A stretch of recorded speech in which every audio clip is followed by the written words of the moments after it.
خپلوان یې وخواړه دوستان نه پرېږدي ښکلې دنیا کړله بدرنګه او لمر ته چې ګورم لکه پونډ د زرو نور ته چې ګورم لکه پونډ د زرو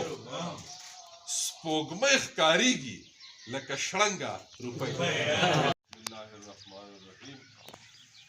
ډېر محترم صدر محفل ګران مشر زما ډېر خوږ او دروند ادبي ملګری او مشر عبدالرزاق امیر صاحب د هغې نه علاوه زما یاران گوهر علي گوهر صاحب فاروق شاه صاحب ډاکټر خورشید صاحب اعزاز صاحب ټولو ملګرو مشرانو کشرانو السلام علیکم زه د ادبي بنډار ملکنډ ډېره مننه کوم چې سرتاج عالم او ښاغلي نقیب او د هغې ملګرو دا دومره ښایسته غونډه را جوړه کړه زه ډېره مننه کوم دومره درانه او محترم خلک یې پکې راټول کړه معزز خلک راغله ډېرې ښکلې خبرې مو شوې ډېر ښه یادونه پکې هم شریک شو مقاله نګارانو هم ډېر محنت کړی او نظم نګارانو ډېرې ښایسته ښایسته د مینې او محبت او د عقیدت خبرې وکړې زه خو یقینا چې ځان د دغې قابل نه ګڼم هغه یو ښځه وه چېرته چا یې ډېر صفت کړی نو هغې ویل چې یاره په ما کې دا دومره خوبۍ دي نو بیا زه په دې کور کې څه کوم نو دا ده چې ما هېڅ هم نه دي کړي لا دا چې څه دي دا ما ته ډېر کم ښکاري زما په ذهن کې ډېرې ادبي منصوبې دي د ادب دپاره زما په ذهن کې تخلیقي منصوبې ډېرې پرتې دي د هغې نه علاوه زما دا خواهش دی چې زه د خپلو ادیبانو ملګرو دپاره د فنکارانو دپاره په ملکي سطح په صوبایي سطح په بین الاقوامي سطح څه وکړی شم کوشش مې هر وخت دا وي چې څه نه څه کول پکار دي او د دغې کولو دپاره زما دا ټول ملګري چې د دوی نه زه مشورې اخلم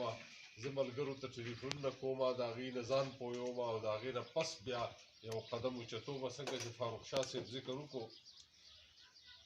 فاروق شاه صاحب چې کومو خبرو ذکر وکړو هغه دوو خبرو کې لږه اصلاح کوم دی یو ځل ما ته وایي چې یاره ستا د ګاډي دا میټر ما تېره میاشت کتلی او اوس مې وکتو نو ظالمه ته خو د فلاینګ کوچ نه هم ډېر ګرځئ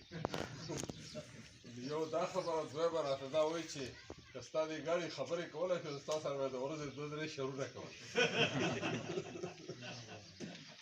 او بله د غني خان والا واقعه هم فاروق شاه صاحب لږ بوډا شوی دی نو څه واقعات ورته یاد دي څه ته هېر شي نو هغه چې کله غني خان ووایي ما ته چې کلام واورو نو ما کلام واورو نو غني خان ډېر داد پې راښو ما ته کلام هم یاد دی چې دغه کلام و هغه په دغه مینه مې د زړه چرې باور نه راځي هر ځل یې کلکه واده وکړي خو اکثر نه راځي د رب دپاره پښتنو ځانونه وپېژنئ ستاسو دپاره خو به ځان له پیغمبر نه راځي نو چې کله دا کلام ما پوره کوم وویل نو غني خان خپل ملګري ډاکټر ته وایي چې کلام شاعري داسې چې ده پې د خوشحاله سري او نه د رحمان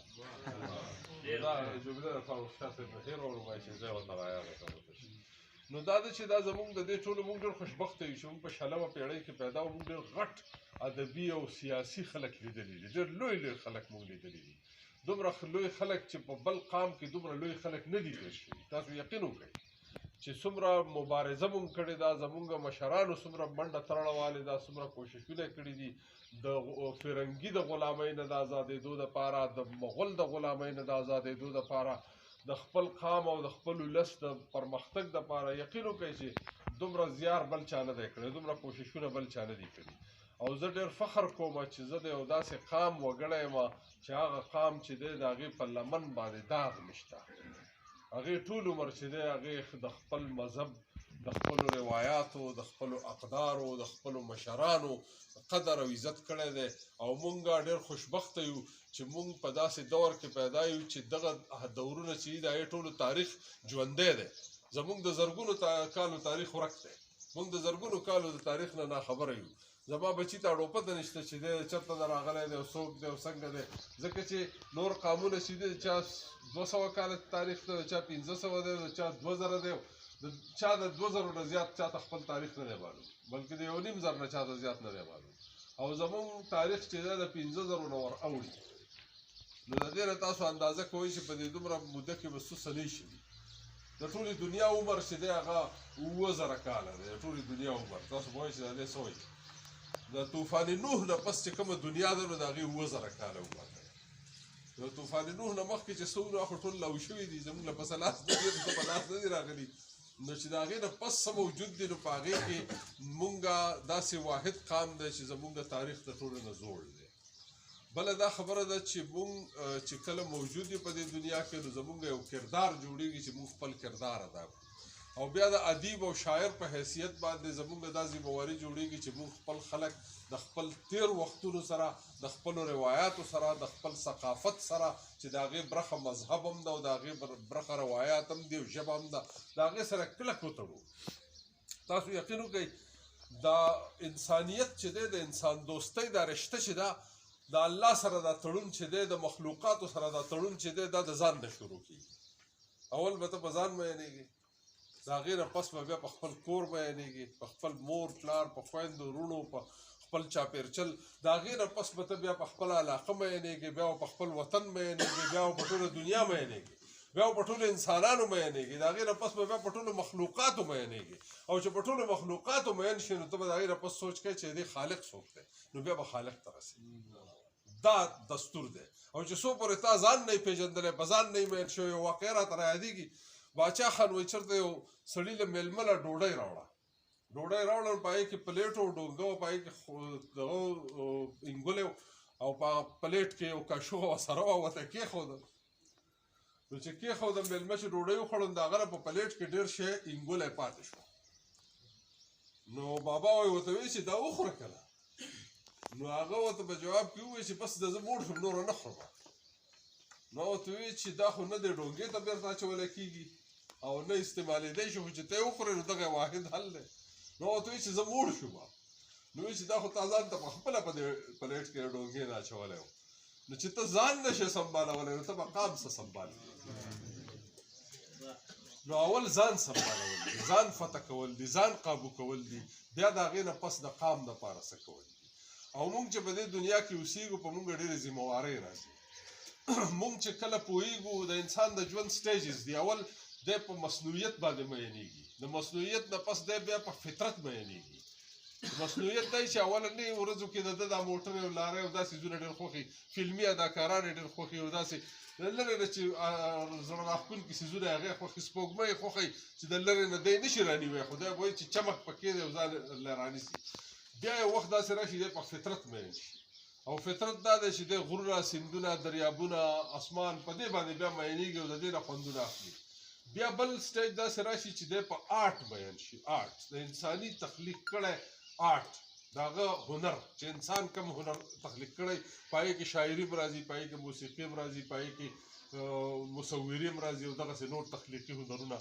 نو په هغې دی مین شي او اخري سټیج چې دی هغه بیا دا وړمبی سټیج وي کله کله د ځینو خلکو اخري سټیج بېرته وړمبی چې بیا په مصنوعیت باندې مین شي او بیا راځي دا فطري تقاضي دي خو په دې دوران کې چې کله انسان دغه ایج ته ورسي دغه عمر ته ورسي کم عمر کې چې دی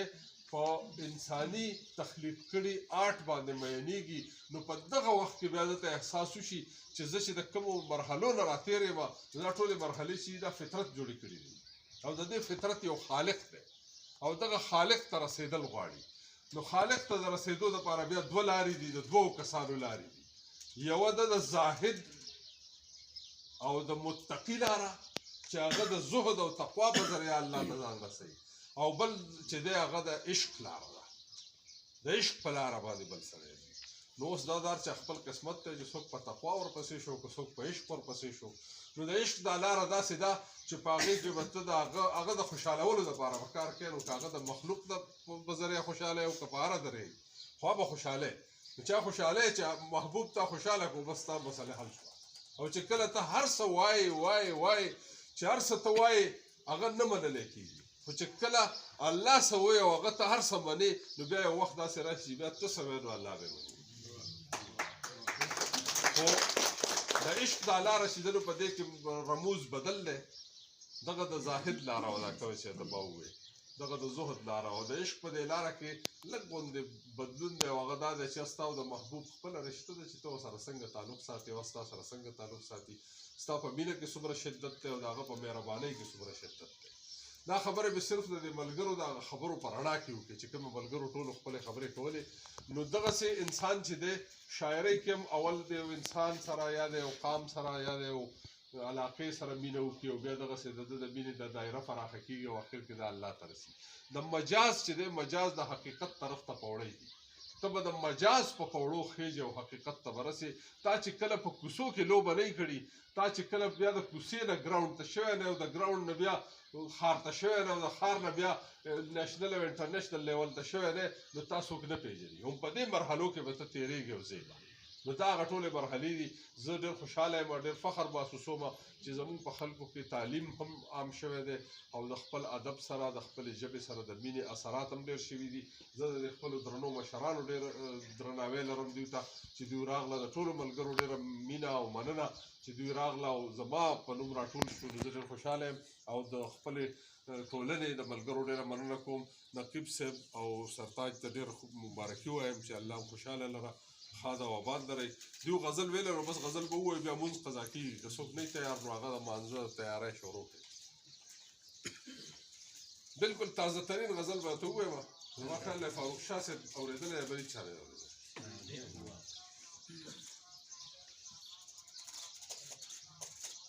زما دنیا یې کړله ړنګه روپۍ زما دنیا یې کړله ړنګه روپۍ جانان کړو بیل زما له څنګه روپۍ او هغه ګېډي ګېډي نوټونه شیندي هغه ګېډي ګېډي نوټونه شیندي زما په جیب کې یو ملنګه او خپلوان یې وخوړه دوستان نه پرېږدي خپلوان یې وخوړه دوستان نه پرېږدي ښکلې دنیا کړله بدرنګه او نمر ته چې ګورم لکه پونډ د زرو نور ته چې ګورم لکه پونډ د زرو سپوږمۍ ښکارېږي لکه شړنګه روپۍ نور ته چې ګورم لکه پونډ د زرو سپوږمۍ ښکارېږي لکه شړنګه روپۍ او تا خو ویل چې زه خادم یم ستاسو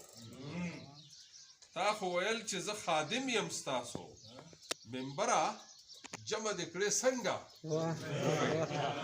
بیا ووایه سرجي تا خو ویل چې زه خادم یم ستاسو تا خو ویل چې زه خادم یم ستاسو ممبره جمع دې کړې څنګه روپۍ او هر څوک د ځان پورې محدود پاتې شو هر څوک د ځان پورې محدود پاتې شو دنیا په خلکو کړله تنګه روپۍ انسانیت په ښکته ښکته روان انسانیت په ښکته ښکته روان په بره خیجي دنګه دنګه روپۍ